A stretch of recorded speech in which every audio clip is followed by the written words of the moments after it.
క్రీస్తు ప్రభుని యందు ప్రియమైనటువంటి సహోదరి సహోదరులారా, దేవుని బిడ్డలారా, ఈరోజు సామాన్య 19వ ఆదివారాన్ని మనం కొనియాడుతూ ఉన్నాము.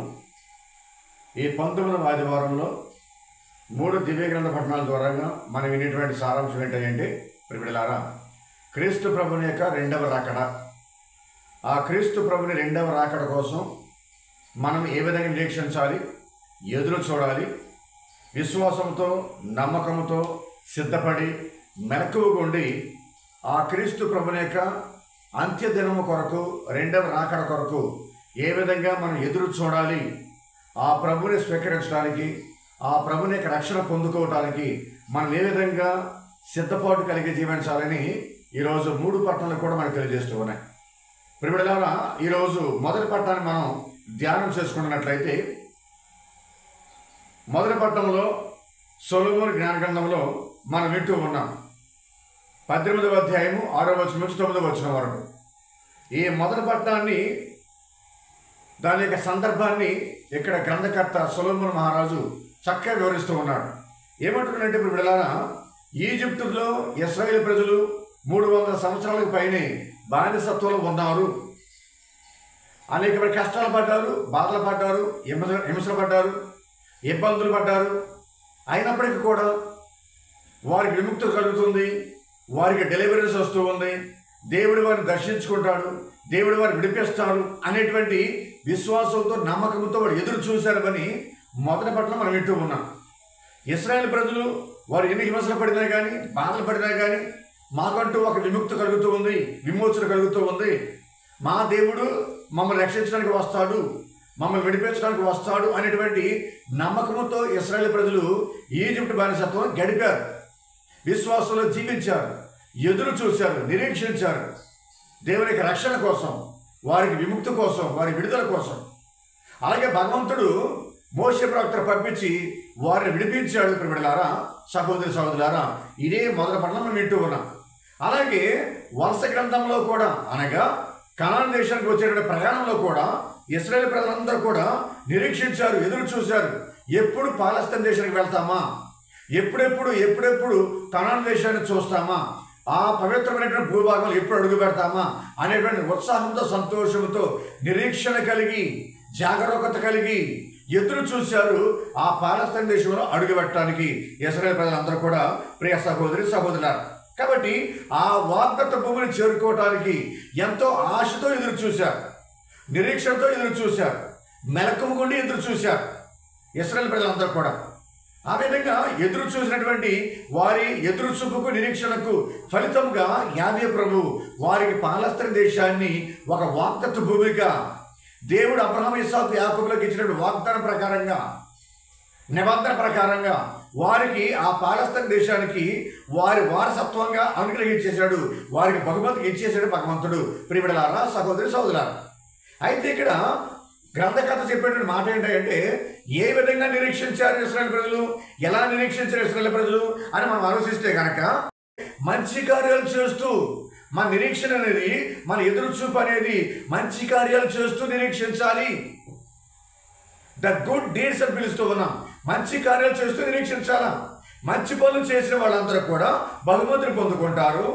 ప్రేషిత కార్యాలు చేసిన వాళ్ళందరూ కూడా దేవుని కృపకు పాత్రులు అవుతారు, పరలోక రాజ్యానికి పాత్రులు అవుతారు, దేవుని యొక్క దీవెనలకు నిలయం అవుతారని చెప్పని చెబుతూ, అలాగే చెడ్డ కార్యాలు చేసిన వారు, పాపం కార్యాలు చేసిన వారు, దుష్టక్రియలకు లోబడిన వారు వారు శిక్షకు గురి అవుతారు అనే విషయం కూడా ఇక్కడ మొదటి పట్ల మనం స్పష్టంగా తెలుసుకుంటూ ఉన్నాం గ్రంథకర్త ద్వారాగా. ప్రియబిడ్డలారా, సహోదరి సహోదరులారా, కాబట్టి ఇశ్రాయేలు ప్రజలందరినీ కూడా హింసించినటువంటి ఫరో చక్రవర్తి, ఫరో సైన్యం అంతా కూడా శిక్షించబడ్డారు.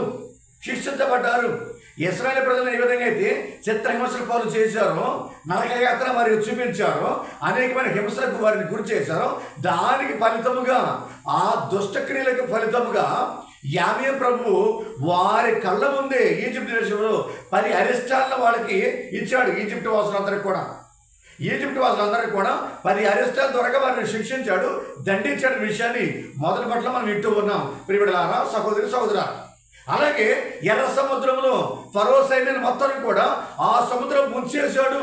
వారు చేసిన పాప క్రియలకు, దుష్ట క్రియలకు, తను నమ్ముకున్నటువంటి విశ్వాసులకు, అలాగే నీతివంతంగా జీవించినటువంటి తన ప్రజలను ఇశ్రాయేలీయులకు, హెబ్రీయులకు ఏ విధంగా అయితే నరకం చూపించారో అలాగే ఇశ్రాయేలు ప్రజలను అన్ని బాధలకు, హింసలకు గురి చేసినటువంటి ఆ ఈజిప్టు సైన్యాన్ని, ఫరో సైన్యాన్ని ఆ నీటి పాలు చేశాడని ఇక్కడ గ్రంథకర్త సొలొమోను మహారాజు చెబుతూ ఉన్నాడు. బిడ్డలారా, సహోదరి సహోదరులు, కాబట్టి ఇక్కడ ఈజిప్ట్ పాలకులను క్రూరంగా శిక్షించాడు, దారుణంగా శిక్షించాడు యావే దేవుడు. అంటే అర్థం ఏంటి?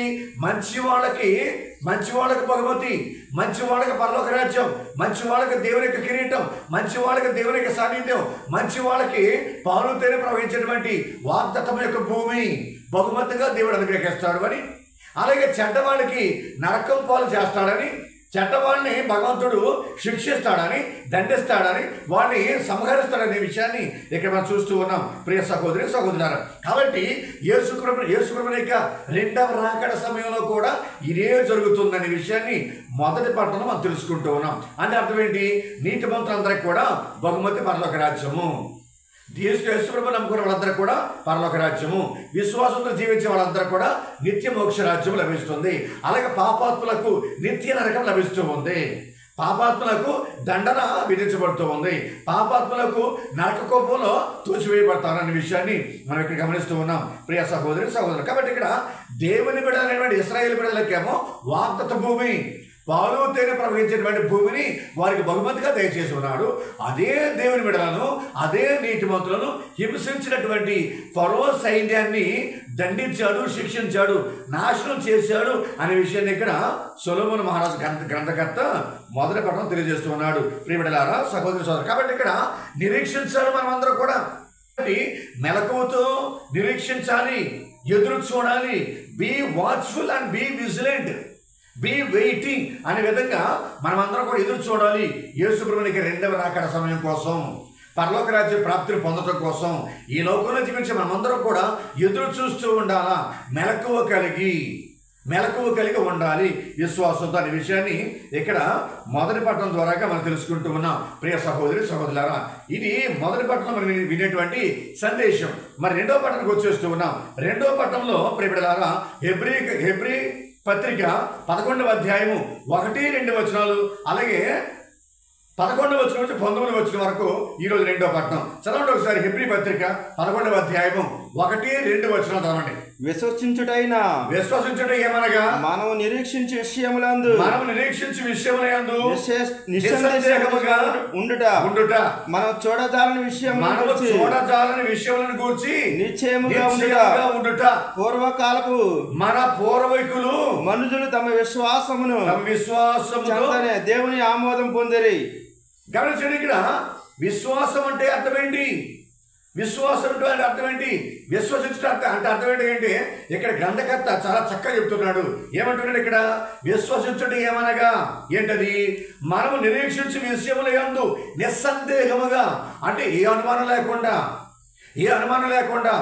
ఏ డౌట్ లేకుండా నిస్సందేహంగా ఉండాలి మనం అందరం కూడా. అలాగే మనం చూడజాలన్నటువంటి విషయములను గురించి నిశ్చయముగా ఉండాలి మనం అందరూ కూడా. అంటే మన కంటికి కనిపించే విషయాలు చాలా ఉన్నాయి, అది పరలోక రాజ్యం. కాబట్టి దాని గురించి మనం నిస్సందేహంగా ఉండాలి, నిశ్చయముగా ఉండాలి అనే విషయాన్ని ఇక్కడ మనం చూస్తూ ఉన్న ప్రియబిడ్డలారా, సహోదరి సహోదరులారా. ఇక్కడ రెండో పట్టణంలో గ్రంథకర్త ఏమంటున్నాడంటే ప్రియబిడ్డలారా, ఇక్కడ మన పూర్వీకుల్ని ఉదాహరణగా తీసుకుంటూ ఉన్నాడు. ఏంటది ఉదాహరణగా? అబ్రహాం కావచ్చు, ఇస్సాకు కావచ్చు, యాకోబు కావచ్చు, మన పితామహులు, అలాగే చాలా మంది నీతివంతులు, ప్రవక్తలు, వీళ్ళందరూ కూడా ఉదాహరణగా తీసుకుని, సాదృశ్యంగా తీసుకుని ఒక చక్కని మాట్లాడుతూ ఉన్నాడు. ఏమంటున్నాడు ఇక్కడ? మన పూర్వీకులందరూ కూడా విశ్వాసంతో ఎదురు చూశారు, నమ్మకంతో ఎదురు చూశారు, దేవుని కోసం, దైవరాజ్యం కోసం, మోక్షరాజ్యం కోసం దేవుని ఎదురు చూశారు. వాళ్ళందరూ కూడా ఆ ఎదురు చూపు వల్లనే, ఆ విశ్వాసం వల్లనే దేవుని యొక్క ఆమోదాన్ని వాళ్ళు పొందుకున్నారు, దేవుని యొక్క ప్రేమకు వాళ్ళు పాత్రులయ్యారు, దేవుని యొక్క రాజ్యానికి వాళ్ళు యోగ్యులయ్యారు అనే విషయాన్ని ఇక్కడ మనం చూస్తూ ఉన్నాం. మనం గమనిస్తూ ఉన్నాం కదా. అబ్రహామును గమనించండి, విశ్వాసానికి పెట్టింది పేరు అబ్రహాము.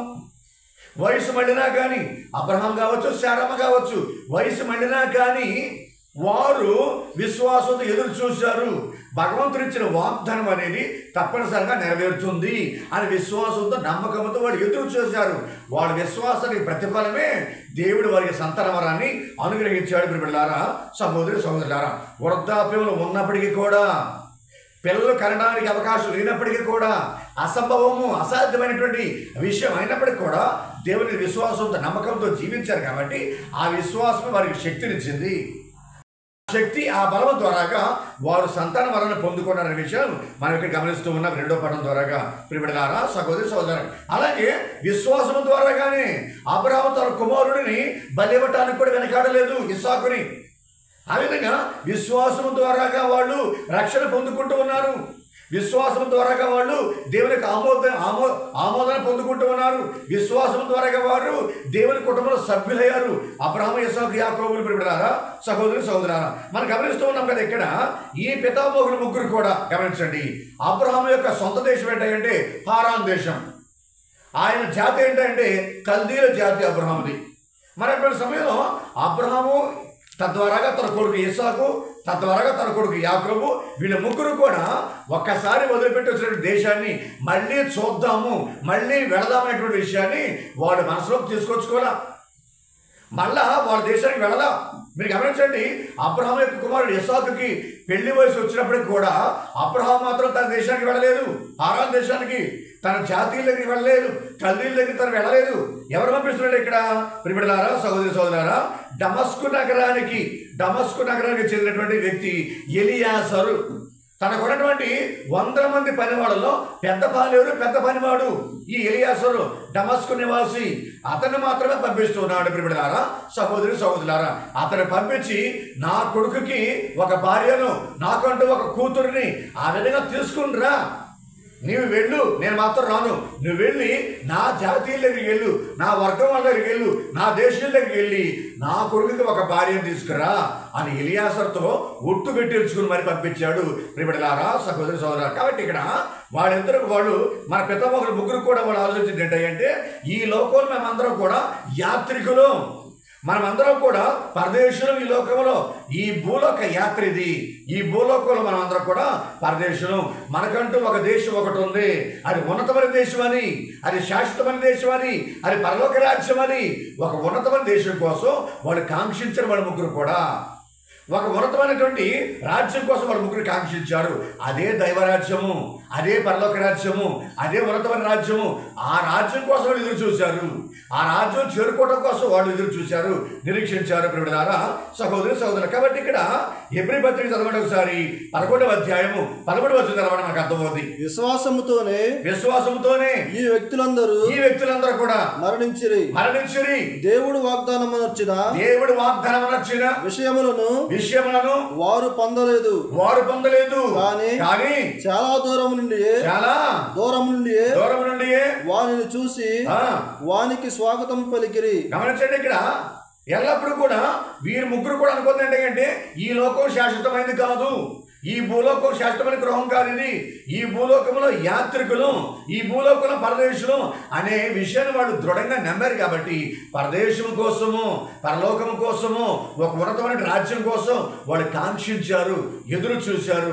దానికోసం వాళ్ళందరూ కూడా మనసు పెట్టి దాని ప్రకారంగా జీవించారు అనే విషయాన్ని ఇక్కడ మనం గమనిస్తూ ఉన్నాం. అలాగే ఇంకొక వచనం కూడా చదవండి. హెబ్రీ పత్రిక 11వ అధ్యాయము 15-16 వచనం చదవండి. కానీ వారు వదిలి వచ్చిన దేశమును గూర్చి వారు ఆలోచన చేయలేదు. వారు అటులా ఆలోచన చేసినచో తిరిగి వారి దేశమును వెళ్ళేది వారే. వెళ్ళే అవకాశం ఉందా వాళ్ళకి? తర్వాత వచ్చిన కానీ వారు అంతకంటే ఉత్తమమైనటువంటిది, ఉన్నతమైనటువంటి దేశాన్ని అనగా పరలోక సంబంధమైనటువంటి దేశమును వాంఛించిరి, కాంక్షించిరి వాళ్ళ ముగ్గురు కూడా. కాబట్టి ఇక్కడ ఈ అబ్రహాము కావచ్చు, ఇస్సాకు కావచ్చు, యాకోబు కావచ్చు, పితామహులు కావచ్చు, ఇక పురోహితులు, అలాగే రాజులు, అలాగే చక్రవర్తులు, అలాగే ప్రవక్తలు, యాజకులు, వీళ్ళందరూ కూడా నీతివంతంగా జీవించిన ప్రతి ఒక్కరు కూడా దేవునికి విశ్వాసపాత్రంగా జీవించిన ప్రతి ఒక్కరు కూడా వారు కాంక్షించింది ఏంటంటే పరలోక రాజ్యంలో వాళ్ళు కాంక్షించారు. దేవుని యొక్క లోకమును, దేవుని యొక్క నివాస స్థలాన్ని వారు కాంక్షించారు.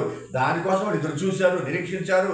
విశ్వాసంతో, నమ్మకంతో, మెలకువ కలిగి వారు నిరీక్షించారనే విషయాన్ని ఇక గ్రంథకర్త హెబ్రీ పత్రికలో చెబుతున్నాడు బిడ్డలారా, సహోదరి సహోదరులారా. కాబట్టి ఇక్కడ ఈ రెండో పట్ల మనం వినే విషయం ఏంటంటే మనం కూడా అలాగే నిరీక్షించాలి, ఎదురు చూడాలి, కాంక్షించాలి. దైవరాజ్యం కోసం, పరలోక రాజ్యం కోసం మనం కూడా కాంక్షించాలి. ఆ పరదేశం కోసం మనం కూడా ఆశపడాలి. దాని వైపే మన చూపు, మన ఆలోచన, మన యొక్క మనసు, మన యొక్క హృదయం అంతా కూడా అటే ఉండాలని చెప్పని ఇక గ్రంథకర్త చెబుతున్నాడు. ప్రియబిడ్డలారా, సహోదరి సహోదరు. కాబట్టి ఇక్కడ అబ్రహాము, ఇస్సాకు, యాకోబులు వాళ్ళ దేశానికి వాళ్ళకి వెళ్లకుండా వేరే పరలోక రాజ్యం కోసం వాళ్ళు ఎదురు చూశారు. వదిలిపెట్టి వచ్చేసారు. కానీ పరలోక రాజ్యం చేరుకోవాలి, దైవరాజ్యం చేరుకోవాలి అనేటువంటి సంకల్పాలు ఈ పితామహులు ఎక్కువగా ఉందని చెప్పని గ్రంథకర్త చెబుతూ ఉన్నాడు. ప్రియబిడ్డలారా, సహోదరి సహోదరు. కాబట్టి ఇక్కడ రెండో పట్టణం అయిపోయింది, మూడో పట్టణం సువిశేషంలో అడుగు పెడుతూ ఉన్నాం. సువిశేషాన్ని మనం లోకాసు వార్త 12వ అధ్యాయము 32వ వచనం నుంచి 48వ వచనం వరకు మనం చదువుతూ ఉన్నాం. 32వ వచనం నుంచి 48వ వచనం వరకు మనం వింటూ ఉన్నాం. ఏంటి అసలు ఈ సువిశేషం మన మీద సందేశం ఏంటంటే, ప్రియబిడ్డలారా, సహోదరి సహోదరులారా, యేసు ప్రభువునికి రెండవ రాకడ, యేసు ప్రభువునికి అంత్య దినములు, యేసు ప్రభువునికి పరలోక రాజ్యం అనేది ఈ లోకానికి రావటం. ఇక్కడ నీతివంతంగా జీవించే ప్రతి ఒక్కరు కూడా మెలకువ కలిగి, విశ్వాసం కలిగి, నీతియుక్తంగా నమ్మిన వ్యక్తిగా జీవించే ప్రతి ఒక్కరు కూడా పరలోక రాజ్యాన్ని తీసుకెళ్ళటం కోసం ఆయన రెండవ రాకడ అనేది వస్తుంది. ఆ రెండవ రాకడకి మన ఈ విధంగా సిద్ధపడాలి, ఎలా ఎదురు చూడాలి, ఎలా నిరీక్షించాలి అనే విషయాన్ని కొన్ని ఉపమానాల ద్వారాగా యేసు ప్రభు మనకు వివరిస్తూ ఉన్నాడు. ప్రియబిడ్డలారా, సహోదరి సహోదరులు. కాబట్టి ఇక్కడ కొన్ని ఆధ్యాత్మికమైన అంశాన్ని ఈ సువిశేషంలో మనం ఖచ్చితంగా జాగ్రత్తగా వాటిని పరిశీలించుకోవాలి, వాటిని ధ్యానించడం అనేది చాలా ఉత్తమ బిడ్డలారా, సహోదరి సహోదరు. కాబట్టి ఇక్కడ ఈ సువిశేషంలో మనం బాగా ధ్యానం చేయవలసిన విషయం ఏంటంటే, మన జీవితంలో ప్రతి ఒక్కరూ కూడా ఎక్కువగా వరి అవుతూ ఉంటాం. ఏంటి వరి అంటే అర్థం ఏంటి? ఆందోళన, కంగారు, కలవరపాటు, చింతన, దిగులు, అలాగే భయపడటం, బెంబేలు పడిపోవటం. ఈ లోకంలో జీవించే మనమందరం కూడా ఇదే అవలక్షణానికి గురి అవుతూ ఉన్నాం. మనమందరం కూడా ప్రతి చిన్నదానికి పెద్దదానికి భయపడుతూ ఉన్నాం. మనమందరం కూడా భవిష్యత్తు గురించి భయపడుతూ ఉన్నాం. మనమందరం కూడా ఆరోగ్యం గురించి, అలాగే ఆర్థిక పరిస్థితుల గురించి, అలాగే రాబోయే రోజుల గురించి, ఫ్యూచర్ గురించి, అలాగే గడిచిపోయిన రోజుల గురించి, ఇప్పుడు వస్తున్న రోజుల గురించి ఎక్కువగా కంగారు పడుతూ ఉన్నాం, ఆందోళన పడుతూ ఉన్నాం, కలవరపాటు పడుతూ ఉన్నాం. ప్రశాంతత లేదు, శాంతి లేదు, సమాధానం లేదు ఈ లోకంలో జీవించే ప్రతి ఒక్కరికి కూడా. అలాగే క్రైస్తవులు, కథోలికమైనటువంటి మనందరూ కూడా ఇదే ఆందోళన, ఇదే వరీయింగ్, ఇదే కలవరపాటు, ఇదే దిగులు మనల్ని వెంటాడుతూ ఉంది. ప్రియబిడ్డలారా, సహోదరి సహోదరు. కాబట్టి ఇక్కడ భయపడటం అనేది ప్రియబిడ్డలారా, దట్ ఈస్ దుర్లక్షణం. అది ప్రియబిడ్డలారా, వరి అనేది ప్రియబిడ్డలారా అది ఒక దుర్లక్షణం, అది ఒక సైతాను ప్రేరణ. భయపడటం అనేది ఒక సైతాను ప్రేరణ, చింతన సైతాను ప్రేరణ. కాబట్టి ఆధ్యాత్మిక చింతన మనలో ఉండాలి తప్ప ఈ ఎర్తులీ చింతన, ఎర్తులీ వరీయింగ్ అనేది ఉండకూడదు. ఈ లోకంలో చింతన, భయపడటం అనేది ఈ లోకంలో ఉండకూడదని చెప్పని ఇక్కడ మనం అర్థం చేసుకోవాలి. ప్రియబిడ్డలారా, సహోదరి సహోదరు. కాబట్టి ఇక్కడ వరి అనేది మన జీవితాన్ని పూర్తిగా నాశనం చేస్తూ ఉండదు. ఈ చింతన, ఈ ఆందోళన, ఈ భయము, ఈ కలవరపాటు ఇవన్నీ కూడా మన జీవితాన్ని నిర్వీర్యం చేస్తూ ఉంటాయి, సర్వనాశనం చేస్తూ ఉంటాయి. ఈ వరీయింగ్ అనేది, ఈ చింతన అనేది కాబట్టి మన జీవితాన్ని పూర్తిగా నాశనం చేసి మనందరూ కూడా నిర్వీర్యం చేసేసి జీవము లేనటువంటి శవాల్లాగా పడేలా చేస్తుంది ఈ వరి అనేది. గమనించండి, ఈ వరి ఎటువంటిదంటే ఇట్ ఈస్ ఎ డిస్ట్రక్టివ్. ఇది మన జీవితం నాశనం చేసేటువంటి ఒక దుర్గుణం ఇది, ఈ భయం అనేది, ఈ వరీయింగ్ అనేది.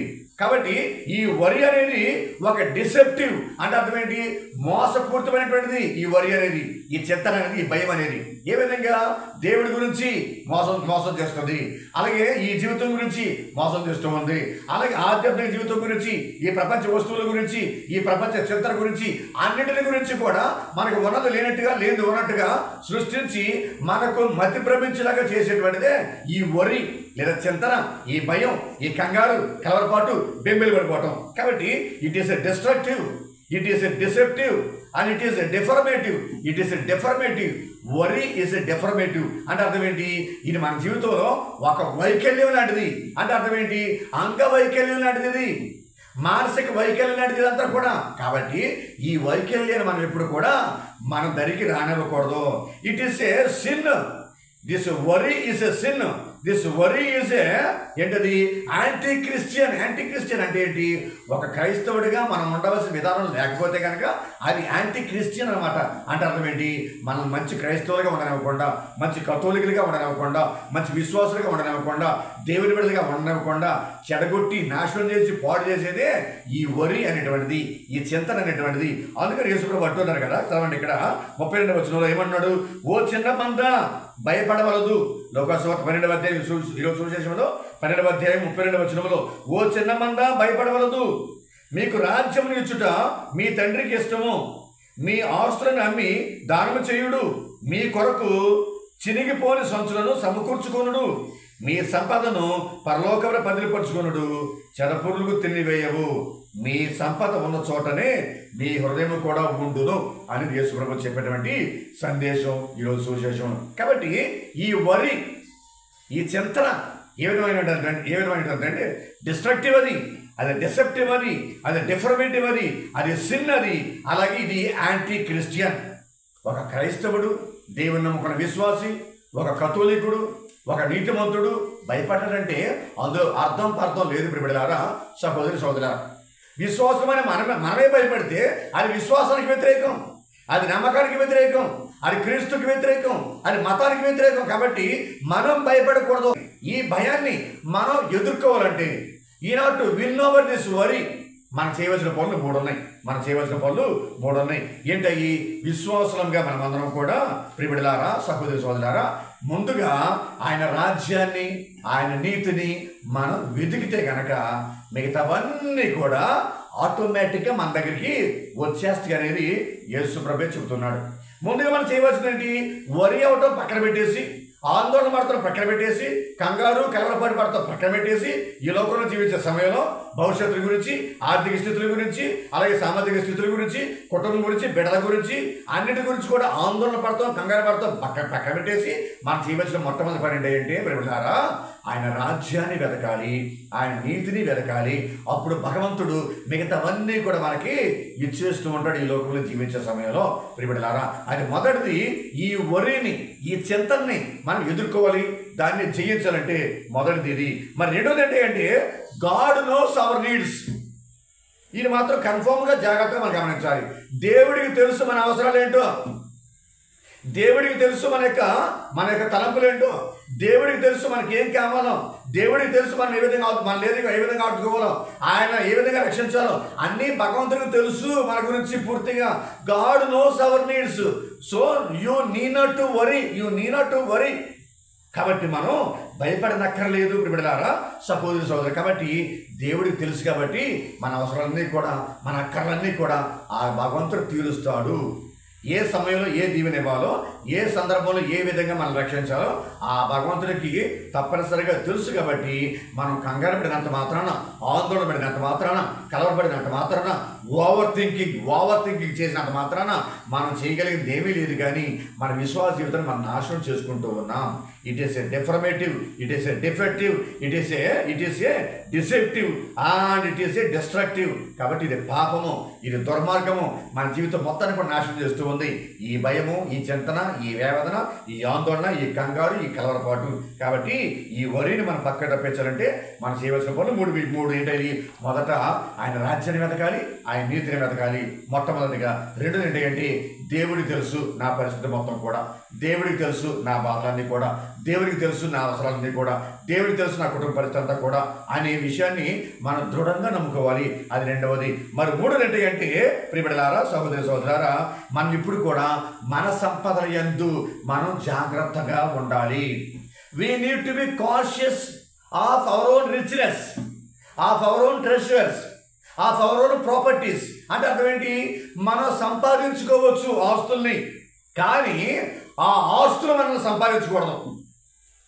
We can hold the properties and things in our hands. మన చేతుల్లో మనం డబ్బులు పెట్టుకోవచ్చు, మన ఆస్తులు పెట్టుకోవచ్చు, మన వస్తువులు పెట్టుకోవచ్చు. మనం వాటిని మన చేతుల్లో పెట్టుకోవాలి తప్ప మనం వాడి చేతుల్లోకి వెళ్ళకూడదు. We should not go into the hands of the money, into the hands of the property, into the hands of the richness, into the hands of the goods and deeds. అవి మనకు బందీలుగా ఉండాలి తప్ప మనం వాటికి బందీలు అవ్వకూడదు. ఆస్తులకు బందీలు అవ్వకూడదు, అంతస్తులకు బందీలు అవ్వకూడదు, వస్తువులకు బందీలు అవ్వకూడదు, ఈ లోక వ్యామోహాలకు బందీలు అవ్వకూడదు.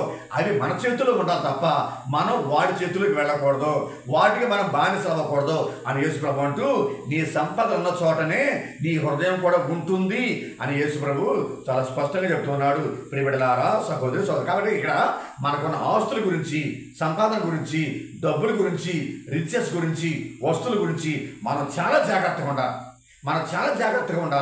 అవి ఉండాలి అవసరం తగినట్టుగా, కానీ అవి మన చేతిలో ఉండాలి. మనం వాడి చేతుల్లో వెళ్ళిపోకూడదు, మనం వాటికి బానిసలం అవ్వకూడదు అనే విషయాన్ని ఇక్కడ యేసు ప్రభు చాలా స్పష్టంగా చెప్తున్నాడు. ఇప్పుడు సహోదరి సోదరు, కాబట్టి ఇక్కడ మనం కొన్ని గమనించాలి.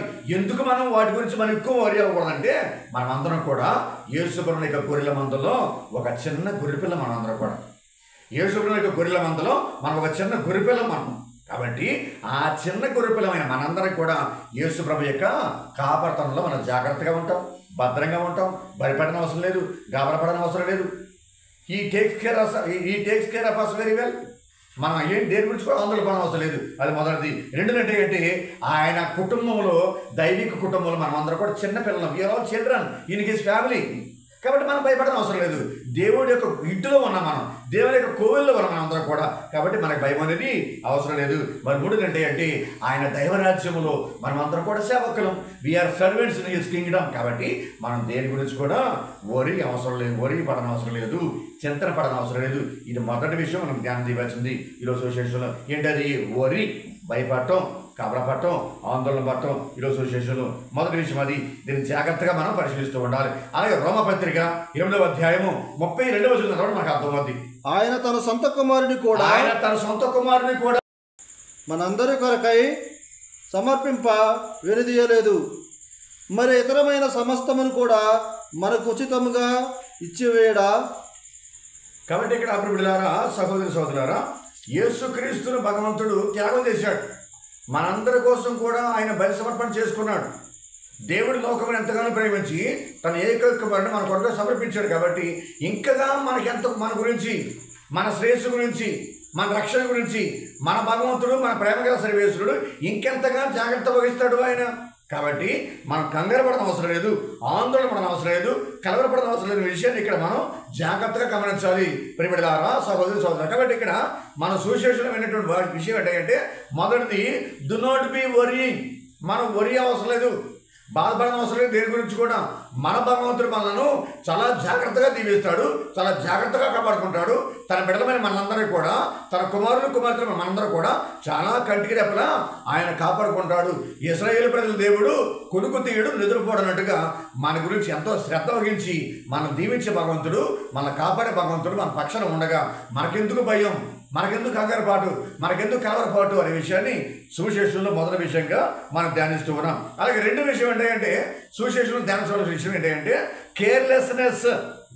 కేర్లెస్నెస్ అనే రెండో విషయం.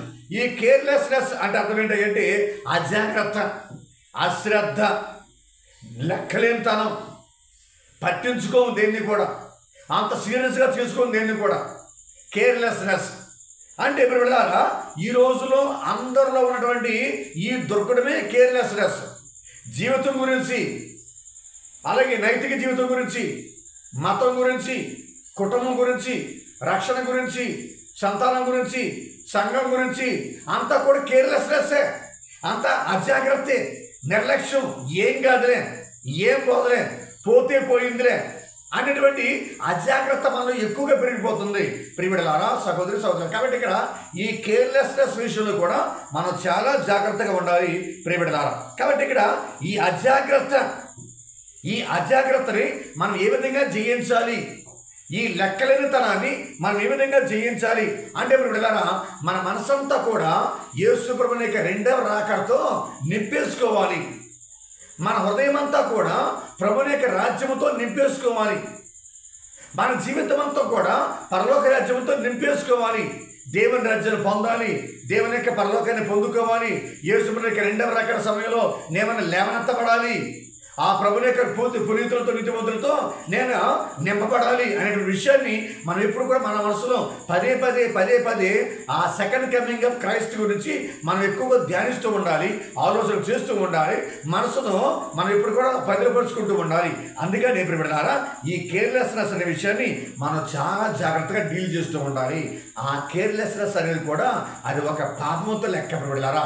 అటువంటి పాపాన్ని మనలోనికి రానివ్వకూడదు బిడ్డలారా, సహోదరి సోదరులకు. అందుకని ఈ రెండవ రాకడ సమయంలో యేసుప్రభునికి రెండవ రాకడ కోసం మనమందరం కూడా be watching and be waiting. మనం ఎదురు చూస్తూ ఉండాలా, మనం నిరీక్షిస్తూ ఉండాలా, మనమందరం కూడా మెలకువగా ఉండాలి. ఇక్కడ యేసుప్రభు చెబుతున్నాడు కదా సువిశేషంలో, ఏమంటున్నారు ఆయన, ఏమంటున్నారంటే చక్కగా చెప్తున్నారు. ఏమని? రెండవ రాకడ ఏ విధంగా ఉంటుందంటే వివాహ మహోత్సవానికి ఏ విధంగా అయితే పెళ్లి కుమారుడి రాకడ కోసం ఎదురు చూసేటువంటి సేవకులు మెలకువ కలిగి జాగరూకత కలిగి నిరీక్షిస్తూ ఉంటారో ఆ విధంగానే ఉంటుంది రెండవ రాకడ సమయంలో యేసుప్రభు యొక్క రాకడ కూడా. యేసుప్రభు కోసం ఎదురు చూసే వాళ్ళందరూ కూడా, నిరీక్షించే వాళ్ళందరూ కూడా విశ్వాసంతో, నమ్మకంతో, ప్రార్థనతో, అలాగే ప్రేషిత కార్యాలు చేసుకుంటూ ఎవరైతే నిరీక్షిస్తూ ఉంటారో వాళ్ళకి మాత్రమే పరలోక రాజ్య ప్రాప్తి.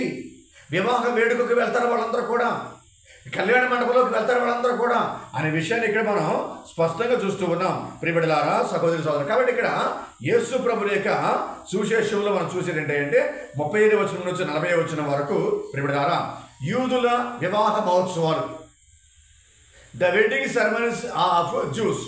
యూదుల వివాహ మహోత్సవాలు 7 రోజులు జరుగుతూ ఉంటాయి. 7 రోజులు జరుగుతూ ఉంటాయి. ఈ 7 రోజులు 7 దీవెనలు ఆ యాజకులు వివాహకర్తలు వాళ్ళకి అనుగ్రహిస్తూ ఉంటారు, నూతన వధూవరులకి ఇద్దరు కూడా. ఈ వివాహ వేడుక అనేది ఎప్పుడు కూడా వాళ్ళ సాంప్రదాయం ప్రకారంగా రాత్రిపూటే జరుగుద్ది. The weddings take place at night అనమాట. నైట్ జరుగుతూ ఉంటాయి ఈ వివాహ వేడుకలు.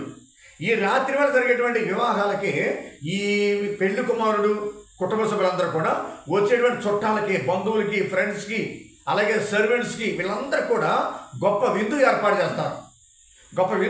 చేస్తారు. పెళ్లి కుమారుడు పెళ్లి కుమార్తె ఇంటికి వెళ్ళి పెళ్లి కుమార్తెను తీసుకొస్తూ ఉంటాడు. అలాగే పెళ్లి కుమారుడు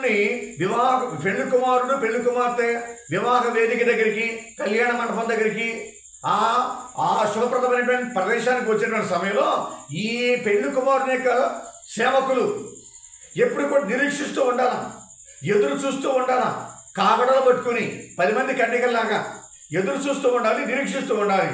ఈ కొత్త పెళ్లి కొడుకు, కొత్త పెళ్లి కూతురు వీళ్ళిద్దరు కూడా వస్తున్నారు కాబట్టి కళ్యాణ మండపానికి ఆ తలుపు తీయడానికి సిద్ధంగా ఉండాలి సేవకులు, స్వాగతం పలకడానికి సిద్ధంగా ఉండాలి సేవకులు. దీపాలు పట్టుకొని, నడుమునకు దట్టీలు కట్టుకొని, గార్డ్స్ కట్టుకొని సిద్ధంగా ఉండాలా, రెడీగా ఉండాలా. యేసుప్రభు చెప్పేది సువిశేషంలో మీ నడుములు కట్టుకొనుడు అంటున్నాడు యేసుప్రభు. కాబట్టి పెళ్లి కుమారుని ఆహ్వానించడానికి, పెళ్లి కుమారునికి స్వాగతం పలకడానికి తన యొక్క సేవకులు అనేవాళ్ళు సిద్ధపడి ఉండాలా, వెలుగుతో నింపబడాలా, కాడలు పట్టుకుని ఆహ్వానించాలా. ఆయన్ని మెలకువ, నిరీక్షణ, వాచ్ఫుల్ అండ్ విజిలెంట్ కలిగి ఉండాలని చెప్పని యేసు ప్రభు అంటూ ఉన్నారు. ఎవరైతే సిద్ధంగా ఉన్నారో వాళ్ళందరినీ కూడా కళ్యాణ మండపంలోకి యేసుక్రీస్తు పెళ్లి కుమారుడు తీసుకెళ్తూ ఉంటాడు ప్రియమిత్రులారా. కాబట్టి ఇక్కడ పెళ్లి కొడుకు ఎవరంటే ఇక్కడ యేసుక్రీస్తే, మరి పెళ్లి కుమార్తె ఎవరంటే ఇక్కడ వధువు సంఘం ఇది. కాబట్టి వధువు సంఘమైన మనమందరం కూడా సిద్ధపడి ఉండాలా. మన వరుడు యేసుక్రీస్తు కోసం, వివాహ వేడుక కోసం మనం సిద్ధపడి ఉండాలి. మనం గమనిస్తూ ఉన్నాం కదా, ఎస్తేరు గ్రంథంలో ప్రియమిత్రులారా మహారాజు గారిని దర్శించుకోవడానికి, మహారాజు గారికి వివాహ వేడుకకి సిద్ధపడడానికి ఎస్తేరుకి రాజుగారు ఇచ్చిన గడి ఎంత అంటే సంవత్సరం ఇచ్చారు ఆమెకి గడువు. ఈ సంవత్సరం పొడుగునా కూడా రాజుగారిని దర్శించుకోవాలి, రాజుగారి దగ్గరికి వెళ్ళాలి, తన పెళ్లి కుమార్తె దగ్గరికి వెళ్ళాలి. ఆ రోజు కోసం ఈ పెళ్లి కుమార్తె ఎస్తేరు మహారాణి సంవత్సరం పాటు సిద్ధపడుతూ ఉంది. కాబట్టి ఈ విధంగా సంవత్సరం పాటు సిద్ధపడిన తర్వాత మహారాజు ఇచ్చినటువంటి గడియ ప్రకారంగానే ఈ ఎస్తేరు మహారాణి రాజుగారి యొక్క మందిరంలోకి వెళుతుంది. కాబట్టి మన యొక్క వరుడు ఎవరంటే యేసుక్రీస్తు, పెండు కుమారుడు యేసుక్రీస్తు. ఆ పెండు కుమారుడు దర్శించుకోవడానికి, పెండు కుమారుడు దగ్గరికి వెళ్ళడానికి భగవంతుడు కూడా మనకు సమీపిస్తూ ఉన్నాడు. సిద్ధపడి ఉండమని, మెలకువ కలిగి ఉండమని. ఎప్పుడు వస్తుందో ఆ గడియ మనకు తెలియదు. రాత్రి వేళ రావచ్చు, ఉదయం రావచ్చు, మధ్యాహ్నం రావచ్చు, సాయంత్రం రావచ్చు, అర్ధరాత్రి వేళ రావచ్చు. దొంగ ఏ గడియలో వస్తాడు ఎవరికి తెలియదు. కాబట్టి మనం సిద్ధపడి ఉండాలా అనే విషయాన్ని ఇక్కడ మనకు స్పష్టమవుతూ ఉంది. యేసు ప్రభువు చాలా స్పష్టంగా చెబుతున్నాడు బిడ్డలారా, సహోదరి సహోదరులు. కాబట్టి ఇక్కడ ఒక అద్భుతమైన విషయం ఏంటంటే మీరు గమనిస్తూ ఉన్నాం. చదవండి ఒకసారి మొదటి పేతురు పత్రిక, పేతురు రాసినటువంటి మొదటి లేఖ 1వ అధ్యాయము 11వ వచనం చదవండి. కనుక కృషి అనర్ప సిద్ధపడు మెలకువతో ఉండు క్రీస్తు యేసు దర్శనముతో లభించు ఆ అనుగ్రహంపై మీ నిరీక్షణను సంపూర్ణముగా నిలుపుకొనుడు. నిరీక్షణ సంపూర్ణంగా ఉండాలా. క్రీస్తు ప్రభువునికి రెండవ రాకడ కోసం విశ్వాస సంఘమైన మనమందరం కూడా, వధువు సంఘమైన మనమందరం కూడా నిరీక్షిస్తూ ఉండాలా, ఎదురు చూస్తూ ఉండాలా, మెలకువ కలిగి ఉండాలి. అలాగే మొదటి తెస్సలోనిక పత్రిక 5వ అధ్యాయం 2వ వచనం కూడా చదవండి. ఎలయనా ప్రభువు దినము రాత్రి వేళ దొంగ వలె వచ్చినను మీకు తెలియదు కదా. కాబట్టి ఇక్కడ ఈ ప్రభు యొక్క గడి అనేది దొంగవాడు వచ్చినట్టుగా రావచ్చు. అది ఉన్నపాటున దిడీన ఉచ్చు వలె వచ్చి పడవచ్చు. అది దాన్ని మనం ఊహించలేం, దాన్ని ఎదురు చూడలేం, ఎక్స్పెక్ట్ చేయలేము దాన్ని. కాబట్టి ఎప్పుడు ఎక్కడ ఎలా వస్తుందో ప్రభు యొక్క రాకడ, రెండవ రాకడ, ప్రభు గడియ, దానికి మనం సిద్ధపడి ఉండాలనే విషయాన్ని ఇక్కడ మనం చూస్తూ ఉన్నాం ప్రియులారా, సహోదరి సహోదరు. కాబట్టి ఇక్కడ ఈ వివాహపు మహోత్సవానికి, గొర్రెపిల్ల వివాహపు మహోత్సవానికి మనం సిద్ధపడి ఉండాలని చెప్పని యోహాను గారు తన యొక్క దర్శన గ్రంథంలో రాస్తూ ఉన్నాడు. 16వ అధ్యాయం 17వ వచనం చదవండి. ఆలకింపుడు నేను దొంగ వలె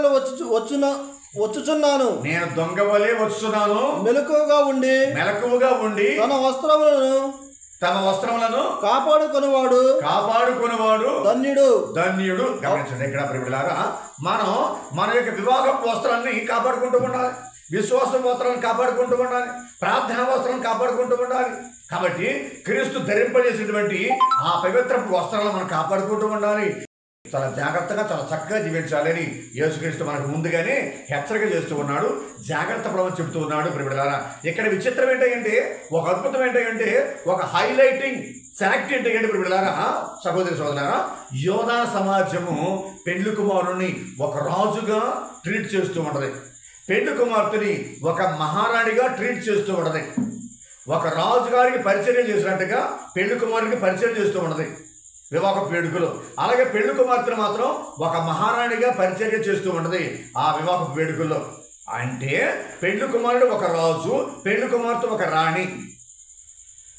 ఈ విధంగా యోధా సమాజంలో పెళ్లి కుమారుడు రాజు అయినప్పుడు, పెళ్లి కుమార్తె రాణి అయినప్పుడు, మన రాజు యేసుక్రీస్తు వివాహపు వేడుకకు వచ్చినప్పుడు రెండవ రకడ సమయంలో ఆయన చేసేది ఏంటంటే, మన రాజు యేసుక్రీస్తు అయినప్పటికి కూడా, శక్తివంతమైన వాడు అయినప్పటికి కూడా, పవిత్రమైన గొర్రెపిల్ల అయినప్పటికి కూడా, ఎవరైతే సిద్ధంగా ఉంటారో, ఎవరైతే నీతివంతంగా జీవిస్తారో, యేసు ప్రభు వచ్చినప్పుడు ఎవరైతే మెలకువగలిగి ఉంటారో, ఆయన రాకడ కోసం సిద్ధపడి ఉంటారో, వాళ్ళందరినీ కూడా వివాహపు వేడుకకు తీసుకెళ్ళి, వివాహపు మహోత్సవానికి తీసుకెళ్ళి అందరినీ కూడా పంక్తులుగా కూర్చోబెట్టి ఆయనే స్వయముగా వివాహపు వేడుకకు వచ్చిన ప్రతి ఒక్కరికి కూడా భోజనం వడ్డిస్తాడు అనే విషయం అనేది స్పష్టమవుతుంది ప్రియులారా. ఆయనే ఒక సేవకుడిగా ఆ పెళ్లికి వచ్చినటువంటి సేవకులందరూ కూడా ఆయనే వడ్డిస్తాడు. పరలోకపు విందు అది, మధురమైన విందు అది, ప్రశస్తపు విందు అది. అదే ప్రేమ, సంతోషం, అనురాగం, ఆప్యాయత, కృపవారాలు, దేవుడితో ఐక్యమైపోవటం, దేవుడితో మిళితమైపోవటం, అదే పరలోకపు విందు అనే విషయాన్ని మనం ఇక్కడ ధ్యానం చేస్తూ ఉన్న ప్రియులారా, సహోదరి సహోదరు. కాబట్టి ఇక్కడ యేసుక్రీస్తు ఒక సేవకుడు అవుతాడు. ఆ రోజు మనకందరికి కూడా పెండ్లి విందు ఏర్పాటు చేసి ఆయనే మనకందరికీ పరలోకపు విందును ఆయన భోజనం వడ్డిస్తాడు, పరలోక బిందును మనకి వడ్డిస్తాడనే విషయాన్ని మనం మర్చిపోకూడదు ప్రియులారా, సహోదరి సహోదరు. కాబట్టి ఇక్కడ మనం జాగ్రత్తగా ఉండాలి. We should be getting ready for that second coming of Jesus. యేసుప్రభునికి రెండవ రాకడ కోసం మనం సిద్ధపడి ఉండాలనే విషయాన్ని మనం ధ్యానం చేసుకోవాలి. మొదటిది ఏంటంటే వరీయింగ్, చింతన విషయంలో మనం జాగ్రత్తగా ఉండాలి. అలాగే కేర్లెస్నెస్, అలాగే అజాగ్రత్త విషయంలో కూడా మనం జాగ్రత్తగా ఉండాలి. మరి మూడోది ఏంటంటే మనం ఎప్పుడు కూడా పని చేస్తూ ఉండాలి. we should be working.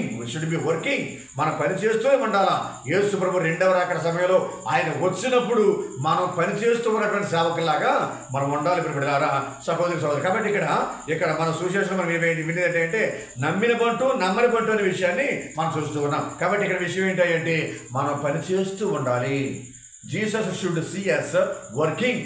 అంటే ఈ శ్రీ సభలో, ఈ పవిత్ర సంఘంలో, ఈ లోకంలో జీవించే మనందరికి కూడా అనేకమైన బాధ్యతలు భగవంతుడు ఇస్తూ ఉన్నాడు. మన అంతస్తుకు తగినట్టుగా, మన టాలెంట్స్ తగినట్లుగా, మన నైపుణ్యానికి తగినట్లుగా భగవంతుడు మనకి కొన్ని ముఖ్యమైన బాధ్యతలు అప్పగిస్తూ ఉన్నాడు. చిన్నవాళ్ళకి చిన్న బాధ్యతలు, పెద్దవాళ్ళకి పెద్ద బాధ్యతలు. ఎవరికైతే ఎక్కువ దీవెనలు ఇస్తాడో వాళ్ళకి ఎక్కువ బాధ్యతలు, వాళ్ళ దగ్గర నుంచి ఎక్కువ ఆశిస్తాడు భగవంతుడు. కాబట్టి రెస్పాన్సిబిలిటీస్ అనేవి చాలా ముఖ్యం. ఆ బాధ్యతలు మనం తూచా తప్పకుండా నెరవేర్చాలనే విషయాన్ని మనం ఇక్కడ జ్ఞాపకం చేసుకుంటూ ఉండాలి ప్రియబిడ్డలారా, సహోదరి. కాబట్టి ఇక్కడ యేసుక్రీస్తు మన నుంచి కోరుకునేది ఏంటంటే, భగవంతుడు మన నుంచి కోరుకునేది ఏంటంటే మనం చేసేటువంటి పని పాటల్లో దైవికమైనటువంటి, మతపరమైనటువంటి, అలాగే విశ్వాసపరమైన, నైతికపరమైనటువంటి పనులు చేసేటువంటి క్రమంలో ప్రియబిడ్డలారా మనం సక్సెస్ఫుల్గా ఉండాలని చెప్పని తాపత్రయపడని అవసరం లేదు. God doesn't want us and need us to be successful people. Successful missionaries, successful workers, successful servants. మనం సక్సెస్ఫుల్ పరిగెత్తడం అవసరంలా. దేవుడు మన నుంచి కోరుకునేది ఏంటంటే ఫెయిత్ఫుల్నెస్, అంటే నిజాయితీ, నమ్మకస్తులుగా ఉండాలా, నిజాయితీగా ఉండాలా. మనం చేసే చిన్న పని కావచ్చు, పెద్ద పని కావచ్చు, ముఖ్యమైనది కావచ్చు, లేదా అంత ప్రాధాన్యత సంతరించుకునేటువంటి పని కావచ్చు. ఏ పనైనా కానీ, అది ఏ కార్యమైనా కానీ, అది ఏ సిగ్నిఫికెన్స్ లేని పని అయినా కానీ, మనం చేసే ఏ చిన్న పని అయినా కానీ చాలా ఫెయిత్ఫుల్గా చేసుకుంటూ ఉండాలి, చాలా చక్కగా చేసుకుంటూ ఉండాలి, నిజాయితీగా ఉండాలి, నమ్మకస్తులుగా ఉండాలి, నమ్మిన భక్తులకు మనం పని చేస్తూ ఉండాలి. అందుకని మదర్ తెరెసా గారు ఒక మాట అంటారు, పునీత మదర్ తెరెసా గారు ఏమని, నేను సక్సెస్ఫుల్గా ఉండటానికి ప్రయత్నం చేయటం లేదు. God doesn't expect from me to be successful but to be faithful. నేను నిజాయితీగా ఉండాలి, నిస్వార్థంగా ఉండాలి, నమ్మకస్తులుగా పనిచేయాలి. అదే దేవుడు మన నుంచి కోరుకుంటున్నాడు బిడ్డలారా, సహోదరి. కాబట్టి ఇక్కడ మనం ఫెయిత్ఫుల్గా ఉండాలి, నమ్మిన బంతులుగా ఉండాలి, విశ్వాసపాత్రంగా ఉండాలి అనే విషయం అనేది ఇక్కడ స్పష్టమవుతుంది. చదవండి ఒకసారి 1 కొరింథీ పత్రిక 4వ అధ్యాయం 2వ వచనం చదవండి. బాధ్యతలు అప్పగింపబడిన వాడు విశ్వాసపాత్రుడై ఉండవలెను. గమనించండి, ఇక్కడ ఎవరికైతే బాధ్యతలు భగవంతుడు ఇచ్చి ఉన్నాడో, ఒక గురువుగా నాకు బాధ్యత, ఒక ఉపదేశిగా నీకు బాధ్యత, ఒక సంఘస్థుడిగా నీకు బాధ్యత, ఒక మాస్టర్గా నీకు బాధ్యత, అందరికీ వారికి అంతస్తుకు శక్తి సామర్థ్యాలు తగినట్లుగా పవిత్రాత్మ సర్వేశ్వరుడు బాధ్యతలు అప్పగించి ఉన్నాడు. కాబట్టి మనం సక్సెస్ఫుల్గా ఉండనవసరంలా, విశ్వాసపాత్రగా ఉంటే సరిపోతుంది, నమ్మకస్తులుగా ఉంటే సరిపోతుంది. ఆ యేసుక్రీస్తు మన యజమాని యేసుక్రీస్తు రాకడ ఆలస్యం అవుతుందని చెప్పని మనము తినుచు త్రాగుచు, తోటివారిని కొట్టుకుంటూ, తోటివారిని దూషిస్తూ, తోటివారి మీద నిందలు వేస్తూ, తోటివారి జీవితం నాశనం చేస్తూ, తోటివారి మీద బొరచలుకుంటూ మనం జీవించామనుకోండి, ఆ రక్షకుడు వచ్చినటువంటి క్రమంలో నువ్వు ఇదే పనిలో నిమగ్నమై ఉంటే కనుక మనకు నాశనం తప్పదు, మనకు దండన తప్పదు, మనకు తీర్పు తప్పదు ప్రియమిత్రులారా. కాబట్టి ఎదుటివారి పట్ల మనం ఎలా ఉంటున్నామో అదే రిలేషన్షిప్ అనేది యేసు ప్రభు పట్ల చూపినట్లు అవుతుంది. ఎదుటివారి పట్ల ప్రేమ, అనురాగం, ఆప్యాయత, జాలి, దయ, కారుణ్యం, కృప, సేవాభావం మనకు కలిగి జీవిస్తే కనుక క్రీస్తు ప్రభు పట్ల మనం కూడా అలాగే జీవించినట్లు అవుతూ ఉంది. The relationship that we make with others is the relationship with Christ we have. కాబట్టి అదే రిలేషన్షిప్ మనం మెయింటైన్ చేసుకుంటూ ఉండాలి, దాన్ని కొనసాగిస్తూ ఉండాలి. ఇక్కడ సువిశేషం చెప్తున్నాడు కదా యేసు ప్రభు, నమ్మిన బంటు దాంట్లో. కాబట్టి యజమానుడు ఆలస్యం అవుతున్నాడని చెప్పి తెలుసుకున్నటువంటి ఈ పనివాడు, ఈ సేవకుడు ఏం చేస్తున్నాడు, ఆ తోటి పనివారిని అందరూ కూడా తిడుతూ కొడుతూ వాడికి హింసిస్తూ తాను మాత్రం తింటూ త్రాగుచు విందులు వినోదాలతో గడుపుతూ ఉన్నాడు. యజమానుడు వచ్చినప్పుడు అతడు తినుతూ త్రాగుచు గడుపుతూ చూసినట్లయితే కనుక శిక్షిస్తాడు, దండిస్తాడు, చీకటి కొట్టులో పడేస్తాడు, నరక కుప్పలో పడేస్తాడు యేసుక్రీస్తు. అదే విషయాన్ని మనం తెలుసుకోవాలి ప్రియమిత్రులారా. కాబట్టి దేవుడు మనకిచ్చిన బాధ్యతని మనం చాలా జాగ్రత్తగా చూసుకుంటూ ఉండాలి. We should be continuing on our work on our responsibility we should go on doing the responsibility. అందుకే ప్రతి పౌలు గారు అంటున్నారు ఏమంటానంటే don't get tired of doing what is right and good అంటున్నాడు ఆయన. Don't get tired of doing what is good and right అంటున్నాడు. అంటే అదేంటి, మంచి పని చేసేటప్పుడు, ప్రేషిత కార్యం చేసేటప్పుడు, దేవునికి ఇష్టమైన పనులు చేసేటప్పుడు మనం ఎప్పుడు కూడా అలసత్వాన్ని చూపించకూడదు, ఆ వాటిని కొనసాగిస్తూ ఉండాలని చెప్పని యేసుక్రీస్తు కొంత పౌలు గారి ద్వారా చెప్తూ ఉన్నాడు. ప్రియమిత్రులారా, సహోదరి సోదరు, కాబట్టి ఇక్కడ మనం చూసే మాట ఏంటంటే చదవండి ఒకసారి ఎఫెసీ పత్రిక 2వ అధ్యాయం 10వ వచనం చదవండి. మనము దేవుని పనితనం మూలముగా పనితనము మూలముగా చేయబడిన వారము క్రీస్తు యేసు ద్వారాగా సత్కార్యములు చేయు జీవితములకై ఆయన మనలను సృష్టించాడు, గమనించాడు. కాబట్టి మనం సత్కార్యాలు చేయడానికే దేవుడు మనం పుట్టించింది, ప్రేషిత కార్యాలు చేయడానికే దేవుడు మనం పుట్టించింది. సత్కార్యాలు చేయాలి, ప్రేషిత కార్యాలు చేయాలి, మానవ శ్రేయస్సు కోసం మనం దోహదపడాలి, దేవునికి మహిమ కోసం మనం ప్రయత్నం చేస్తూ ఉండాలి, మన రక్షణ కోసం మనం ప్రాకులాడుతూ ఉండాలి. కాబట్టి ఎప్పుడు కూడా బాధపడుతూ ఉండకుండా, చింతపడుతూ ఉండకుండా, కేర్లెస్నెస్గా అజాగ్రత్తగా ఉండకుండా, విశ్వాసం కలిగి ప్రేషిత కార్యం చేసుకుంటూ మన జీవితాన్ని దళిత జీవితం వైపు నడిపించుకోవాలి. కాబట్టి మెలకువగా ఉండాలి, నిరీక్షణ కలిగి జీవించాలి, విశ్వాసంతో ఉండాలి. కాబట్టి వాచ్ఫుల్ అండ్ విజిలెంట్గా ఉండాలి. ఏమో ఎప్పుడు ఎక్కడ మనలను కబళించి వేస్తుందో దేవుని యొక్క రాజ్యం అనేది, రెండవ రాకడ అనేది. చాలా జాగ్రత్తగా ఉండాలి, చక్కగా ఉండాలి. ఆ భగవంతుడు మనందరూ కూడా దీవించాలి, ఆశీర్వదించాలి. తలవంచండి, కళ్ళు మూసుకోండి, ప్రార్థన చేసుకుందాం. సర్వశక్తి గల సర్వేశ్వర, దయగల మా తండ్రి, ప్రేమగల ప్రభువా, మీ పరిశుద్ధ నామమునకు వందనములు స్తుతులు స్తోత్రాలు మా తండ్రి. ఇదిగో దేవా, ఈరోజు మాకు 3 దివ్యగ్రంథ పట్టణాల ద్వారాగా మాకు చక్కని వాక్యాన్ని ఇస్తూ ఉన్న తండ్రి, మీ రెండవ రాకడ సమయంలో ఆ ఆఖరి గడియలో మేమందరం కూడా ఏ విధంగా ఉండాలి, ఆ ఆఖరి గడియను సమీపించి మేమందరం కూడా ఏ విధంగా సిద్ధపడి ఉండాలి, మెలకువ కలిగి ఉండాలి, నిరీక్షణ కలిగి ఉండాలో మీరు మాకు చాలా స్పష్టంగా చెప్తున్నారు తండ్రి. ఈ లోక వ్యక్తుల వల్లే కాకుండా దేవా, విశ్వాసులుగా జీవించాలి, మీ బిడ్డలుగా జీవించాలి, నీతివంతమైన జీవితాన్ని జీవించాలి, నమ్మకమైన జీవితాన్ని జీవించాలి. ప్రభువా, మాకు అది నేర్పించండి మా తండ్రి. దేవా, ఈ లోకంలో జీవించే క్రమంలో మేము ఎక్కువగా వరి అవుతున్నాం తండ్రి, ఎక్కువగా చింతన పడుతూ ఉన్నాం. ఈ లోకం గురించి చింతన, వస్తువుల గురించి చింతన, దేవా సంపాదన గురించి చింతన, ఆరోగ్యం గురించి చింతన, భవిష్యత్తు గురించి చింతన, కుటుంబం గురించి చింతన. ప్రభా, ఎక్కువగా ఇది భయం మరి తండ్రి మమ్మల్ని ఆవరించి వేస్తున్నారు తండ్రి. ఈ భయం అనేది మాలో లేకుండా మీ ధైర్యం మాకు ఇవ్వండి తండ్రి. మేమందరం కూడా మీ ధైర్యాన్ని మేము పొందుకుంటూ, మీరున్నారు మాకేం కాదు, మీరు మాకు తోడుగా ఉన్నారు మాకేం కాదు. కీర్తన 23 దావీదు మహారాజు అంటున్నట్టుగా యెహోవా నా కాపరి, నాకు లేమి కలగదు అని అన్నట్లుగా ప్రభువా, మేము కూడా మాకేం కాదు, మీరున్నారు మాకు తోడుగా అనేటువంటి నమ్మకాన్ని మాకు ఇవ్వండి తండ్రి. ఆ దృఢ చిత్తాన్ని మాకు ఇవ్వండి నా ప్రభువా. అటువంటి నమ్మకంతో మేము జీవించే భాగ్యాన్ని మాకు దయచేయండి నా తండ్రి. కేర్లెస్నెస్ లేకుండా, అజాగ్రత్త లేకుండా దేవా మేము ఎల్లప్పుడూ కూడా జీవించాలి. ఈ అజాగ్రత్త ప్రభువా మా జీవితాన్ని నాశనం చేస్తూ ఉంది. ఈ నిర్లక్ష్యం మా తండ్రి మా జీవితాన్ని పాడు చేస్తుంది ప్రభువా. ఈ నిర్లక్ష్యము, ఈ వరి, ఈ చింతన లేకుండా మమ్మల్ని దీవించండి, ఆశీర్వదించండి. మేము ఎల్లప్పుడూ వాచ్ఫుల్గా, విజిలెంట్గా ఉండాలి, నిరీక్షణ కలిగి జీవించాలి, ఎదురు చూస్తూ జీవించాలి. మీ రాకడ కోసం, మీ దైవరాజ్యం కోసం, పరలోక రాజ్యం ప్రాప్తిని పొందుకోవడం కోసం నిరీక్షణ కలిగి జీవించే భాగ్యం మా అంతగా అనుగ్రహించండి. కలకాలం నా తండ్రి, ఈ లోకం మేము జీవించలేము, ఈ భూలోకం మేము జీవించలేము ప్రభువా. మా పరలోకమే ప్రభువా, మా శాశ్వత నివాసం, శాశ్వతమైన రాజ్యం.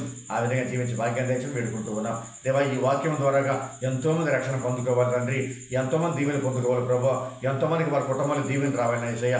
మీ కృప, మీ కాపుదల, మీ కారుణ్యం వారికి, వారి కుటుంబానికి, వారి బిడ్డలందరికీ దయచేసి వేడుకుంటూ ఉన్నాం. ఏ సమస్యలతో బాధపడుతున్నారు, ఏ ఇబ్బందులతో బాధపడుతున్నారు, ఏ సైతన శోధనలో చిక్కుని ఉన్నారు, ఏ సైతన బందీకాణంలో ఇరుక్కుని ఉన్నారో అందరినీ విడిపించి అందరినీ కూడా మీ దైవరాజ్యంలో సభ్యులుగా జీవం పెట్టుకుంటూ ఉన్నాం. అలాగే నా తండ్రి, ఈ వాక్య పరిచర్య ద్వారాగా ఎంతోమందికి ఆధ్యాత్మిక దీవెలు, ఆధ్యాత్మిక సంపద పొందుకుని మిమ్మల్ని దీవించి ఆశీర్వదించండి. ఎంతోమంది ప్రభావ మీ వాక్యాన్ని ఆలకించి మీ రక్షణ పదం నడిచే భాగ్యం దయచేయమని, వారి దైనందిన జీవితంలో ప్రభావ మీ దీవెన, మీ ఆశీర్వాదం, కృప వెంబడి కృప వారు పొందుకునే భాగ్యం దయచేయమని, మేమందరం కూడా మీ బిడ్డలుగా, మీ సేవకులుగా, మీ చిన్న పిల్లలుగా దేవా, మీ గొర్రెల మందలో చిన్న గొర్రె పిల్లలాగా జీవించే భాగ్యం దయచేయమని, గుండెల నిండా కూడా మీ మీద నమ్మకంతో, విశ్వాసంతో నింపుకుని జీవించే భాగ్యం దయచేయమని మా ప్రభువు యేసుక్రీస్తు ద్వారా ఈ మనవి చేస్తున్నాము తండ్రి. ఆమేన్.